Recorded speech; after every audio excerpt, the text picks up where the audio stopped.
Welcome back. You're not watching the lifestyle segment on the weekend show brought to you by Holocrunch Popcorn. Hello, Didi. Hi, Andy. Feels like it's been 2 weeks. Yes, Because it because has. it has. How have you been? I've been good. How is Nigeria treating you? Not fairly. You know, each time we talk about Nigeria, you always have one problem. And I still have the same problem. Well, It's been a year. I've been counting. yes. So for a whole year, I've been anytime I ask complaining about the Nigeria, same thing. This morning you saw me and asked me, Andy, where have you been getting your fuel from? It's an interesting conversation because we'll be talking about that later, where we're now at a point where the likes of Dangote is complaining and people who we've never heard their voices beyond seeing the numbers and what they're doing are now talking about this. But coming to the lifestyle segment, Nigerians dedicate their birthdays, Christmas, Valentine's, going to orphanage, to IDP camps, to try to do stuff for people. However, there are a group of people, the humanitarians, who spend every day of their working time contributing and helping to reduce or solve the plight of people who are either internally displaced or displaced as a result of floods, natural disasters, insurgency, and the likes. And this is a big problem which we are having to deal with globally. In Nigeria alone, we've gone from internal displaced people being about 3.6 million in 2022. That got reduced to about 3.3 in 2023, and it's being reported that the number is also going lower. But there are a couple of people who spend their lives, their efforts, trying to protect humanity, and the last year has been reported as one of the worst times for the humanitarian actors, especially seeing what's happening in different parts of the world, not just Nigeria. You now have what's happening in Israel and Gaza, where humanitarian workers are now actually being killed and now being attacked. And we have seen what has been happening in Nigeria since 2008 till now. So what's your thoughts about the humanitarian space and the need for us to do better? I see humanitarian workers as angels. You don't just wake up and decide to sacrifice your life by helping others, because they're not just doing it for themselves, they're actually helping others and changing lives. And it's so unfortunate what's happening to a good number of them. In fact, the number has increased actually over the years, you know, of the ones that have been attacked and killed in the line of duty. I'm just amazed at all that they've been able to do so far. And I just hope more security measures are used to protect them, because they, in their own way, are also helping the various countries they work in at large. And to the best of my knowledge, the World Humanitarian Day started, I think, in 2003 as a result of the UN building which was attacked. But we do have more knowledgeable people in that space joining us to have this conversation. And our guests today are... We have Derek Samuel Uguru, who is the Executive Director, Big Family 360 Foundation. Good morning. Good morning. And thanks for joining us on the show today.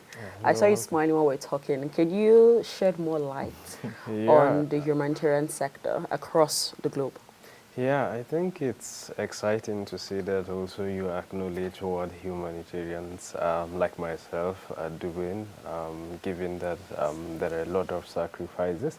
And when you were mentioning like a couple of experiences that I've had that just like running through my mind. So that was why I was actually smiling, because I know that I've been in the sector for over 7 years now, and it's been like a fulfilling experience, but at the same time it's tough, given the fact that you have to leave your comfort to go to the thick bush to see how best you can support humanity, and also the fact that sometimes you have to suffer the emotions because, for example, you're living in Abuja to the far northeast, and then you have to see that people are barely living on a square meal, and then how undernourished some of the children are, and as well how women are suffering at the same time. Sometimes you get to suffer the emotions, and you start seeing your limitation as a human being, that in as much as you want to help everyone, but then this time around you're not able to help everyone, but you can only do what you can at the moment. So yeah, that's why I was actually smiling, because yeah, it's been like a beautiful journey, but at the same time tough. Yeah. Yeah. Can you share with us one of your life-threatening experiences while working on the field? Oh, wow. Yeah. So I think this happened 2022, I think, no, I think 2021 to be precise, where we are implementing a project in Mongono, one of the local governments in Maiduguri. So, you cannot travel by road. You have to go by chopper, and you only have one chopper that comes in a day. So that specific day when we were to leave, and then there wasn't actually a network. We only have one hub run by the UN. So if you have to access the internet, you have to go to that hub to access the internet. So then we got an email that the chopper is not coming because the weather isn't clear. So, and we needed to leave Mongono that very particular day, but then eventually they said the chopper isn't coming. So we were wondering, like, how can we go back to Maiduguri and all of that. But then, after all hope was actually gone, then that chopper came around 3 p.m. to be precise. And immediately we were leaving, that same day, the Boko Haram actually invaded that community and abducted, I think, around 3 to 4 humanitarian actors. And as of then, they do ask for certain payments, but in that situation, they just like slaughtered them. So it was pretty, can I say, tough for me because it was just like a little bit of escape for me actually. So that has been really tough for me, and I have 1 year to spend in that community for that matter. So after which I have to go back again. So the fear of not knowing what will happen next from that very experience was really tough.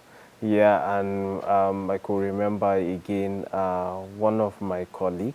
It was a narrow escape as well, traveling by road. You know that when you're working in such community, regardless of where you're coming from, you become a family. So just a narrow escape for them. The moment their vehicle just passed, like actually a mine detonated. So we've had so much of that experience in whole lot of occasions. But then again, like I said, it's always so fulfilling when you see that you met someone from this level and you're able to support them in the process, that they become more better and they were able to find better ways to live. So yeah, we've had such experience that it's just a narrow escape between my life and then the other side of life. Yeah, because in a way I would say that we've seen that, because most of the times you would be in the community and these people do come to attack, and then in some occasions they do come after humanitarians like us because they feel in a way we have the resources and they need the resources and all of that. So yeah, that's one of my experience actually from the field. Yeah. That must have been quite a harrowing experience. I recall going to Bruno State in 2016 where we were doing some humanitarian development work, and we went to about 3 of the IDP camps, one in Bakassi and 2 others. But 2 days after we left, one of those places got attacked, and I think the secretariat in town. So I know how close it is that all it takes is one day, 1 hour, and so much could happen. And we're thankful for your life, and well done for what you do. I think we've got a guest on. Yeah, we have a guest joining us on Zoom, David Haber, who is the manager of Humanitarian and Resilience for Action Aid Nigeria. Good morning, David. Good morning, and thank you so much for having me. Thank I you was for also joining us. smiling there when you said that humanitarians and angels. I think that's a good start off for my day today. To know that someone thinks so beautifully of humanitarians like myself. Thank you for thinking about us in that way. Oh, definitely, definitely.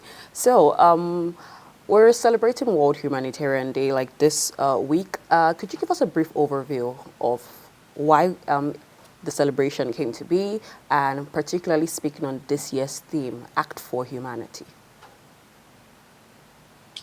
Thank you. The World Humanitarian Day is a day that is set aside for recognition for humanitarians, the kind of work that humanitarians do, recognizing the impact, recognizing the sacrifices, recognizing the challenges that humanitarians face in the discharge of humanitarian interventions.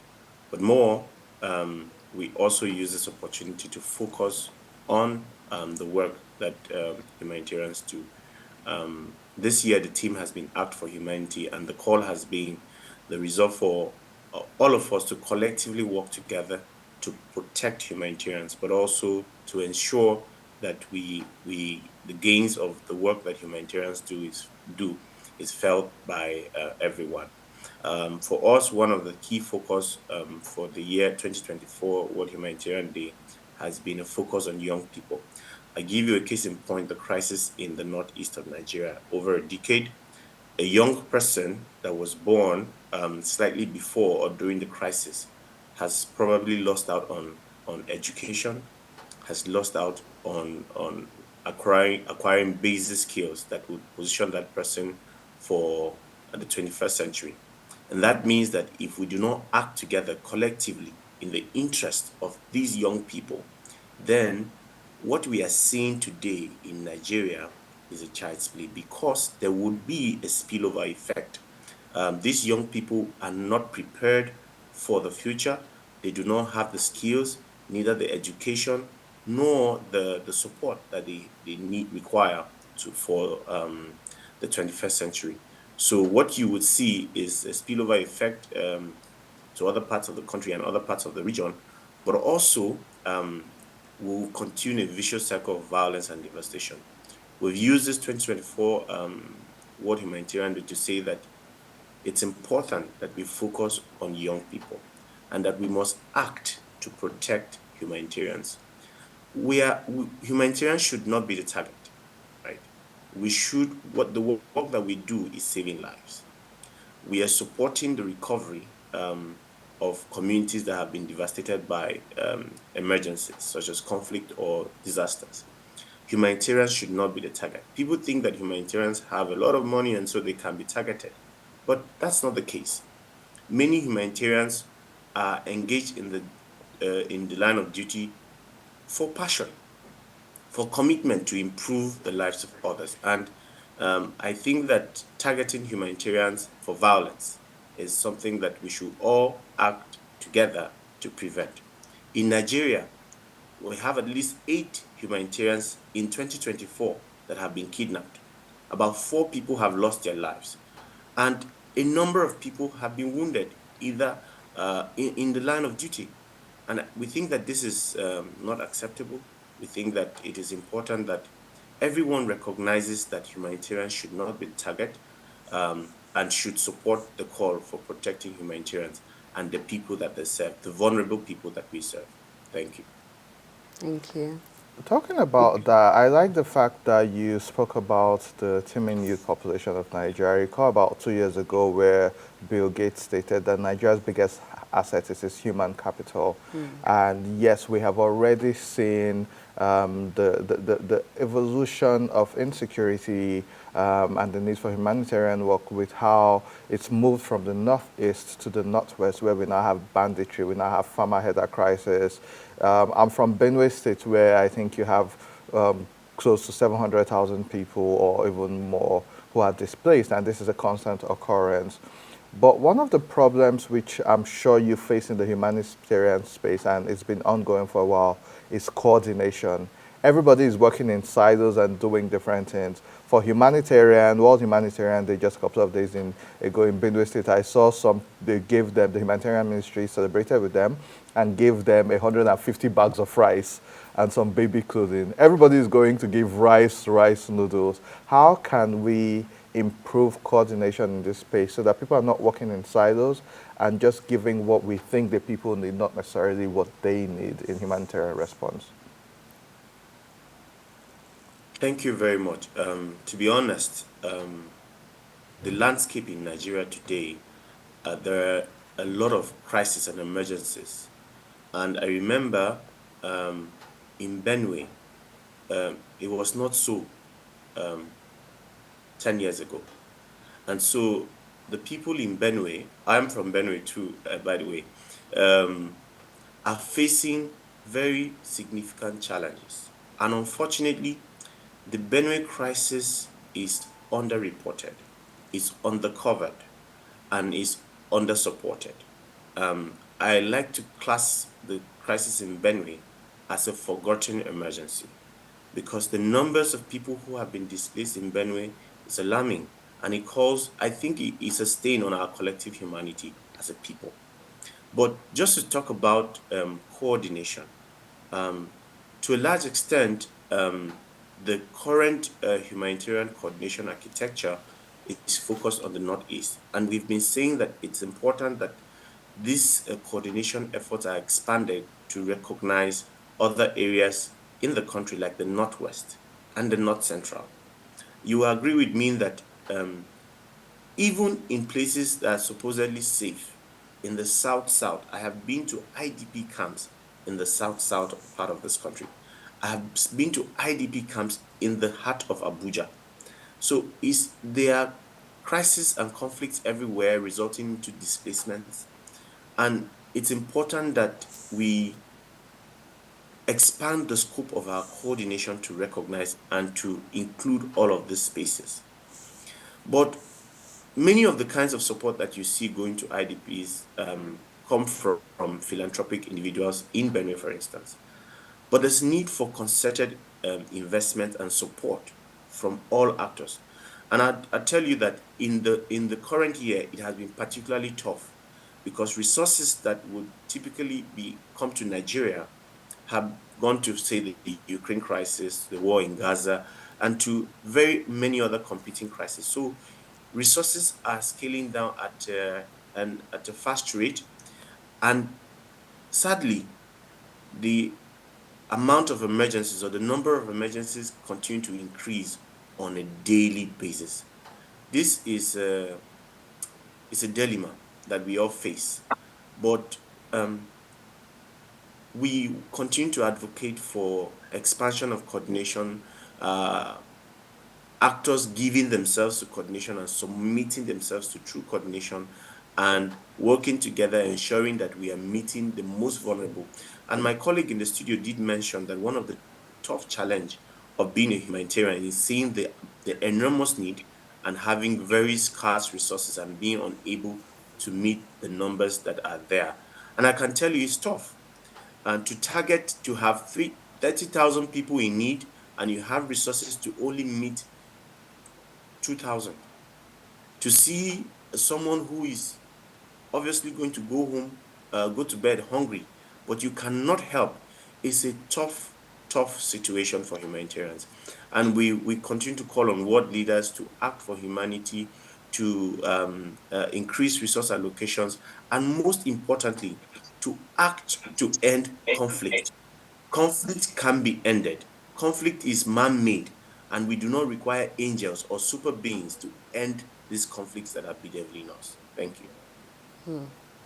So, the major issue when it comes to humanitarian workers right now has to do with their security. I would like to know, what do you think the security agencies and the governments, what can they do to help support and improve security for humanitarian workers in order to protect them and avoid this bloodshed, for lack of a better word, going on? The first thing and the biggest thing that needs to be done is we need to end these conflicts. Across the country, across the world, we need to end the conflict. But of course, it's important that the narrative goes out there that humanitarians are not parties to these crises. We are not fighting anyone. We are not part two. We are not taking sides with anyone. We are there to help the vulnerable, those who are suffering and those who have been displaced or devastated by the conflicts. We are not parties to it. The government need to recognize it. Fighting forces need to recognize it. On all sides, we are not part. We are not a part of the conflict. We are only there to support those whose lives have been impacted by the conflict. This recognition goes a long way to ensure that humanitarians are spared the unnecessary targeting, the unnecessary conflict that they get caught up in. But also, security agencies can do. They have a role in instances of early warnings. When there are early warnings, security agencies need to take heed. They need to pay attention to those early warnings and respond to them, because it goes to contribute to the security of the state and the country at large. But of course, we recognize the challenges that security agencies themselves face. Sometimes they may not have the necessary equipment or the necessary tools that they require. But the biggest of all is to recognize that we are not part of it. The humanitarians are not, they are not fighting anyone. We are not part of the conflict, and as such, we are just there to help. Thank All you right, so thank much, you. David Hubbard, and well done for the work which you do, which Yeah. Action Aid does. We had Andrew Mamadou with us a couple of weeks ago, so well done for all that you do, and we look forward to hearing from you in future. Before we let you go, we'll come back to you in the studio. The humanitarian space, while you do a lot of commendable work, and in most cases it's a thankless job because you're doing this because it's important. For some people it's work, but it's also been said lately that humanitarian work and philanthropy has now become a hustle. There's some people who just get into this space to make money. Sometimes you've even heard the government accuse NGOs and CSOs of being complicit in crimes against humanity. Is there any truth to this? Regarding that, of course, we cannot run away from the fact that in every sector, definitely you find bad eggs there. However, again, even with that, you get to discover that such people don't last in the industry. Because, for example, now we have for every organization, so far you're providing humanitarian services, you are bound by the humanitarian guiding principles. Aside from the fact that we have policies that put every staff member in check. For example, now, if you're getting into partnership or you're hiring a particular staff, you have set up policies that the staff has to agree with. I think the prevailing one is the Prevention Against Sexual Exploitation and Abuse, which I feel a couple of times has been mentioned of humanitarian actors taking advantage of beneficiaries and all of that. But we know that this is highly intolerable in the sector, because by the time you're identified, you're gone. You're no longer, and by the virtue of that, you're gone.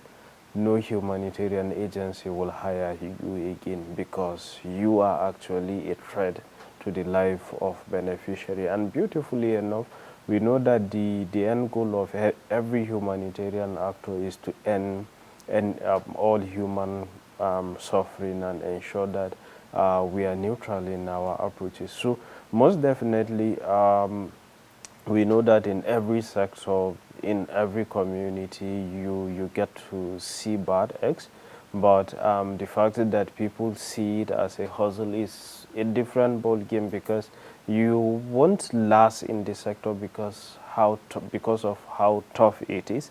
You may not necessarily even have to go to the field. Let's say you're just like a staff that mobilize resources, or you manage humans or what have you. So, but still it is tough, because it's not easy to mobilize resources, to manage talent in the organization, and at the same time have people go to the field to work.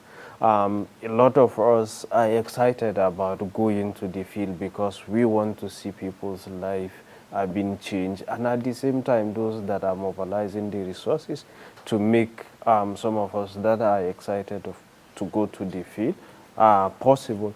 So I would say that here there is such allegations, and they exist. Yes, there are bad eggs, but like I said, every organization you get to see out there, so far they're providing humanitarian support, not just humanitarian support, even if you're into community development, these policies ensure that whoever that you are hiring, you have to check. And if you hire such person with a questionable reputation in the sector, then of course your organization also is at risk of being blacklisted. So yeah.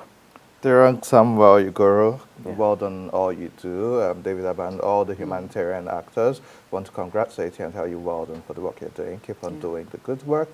And we hope God keeps and protects all of you to continue the good work. And so I'm glad that we even have a day to celebrate the work of humanitarian workers like yourself. Thanks for your contribution to the show and for joining us. We hope to hear from you in the nearest future. Sure. That's all we have for Lifestyle.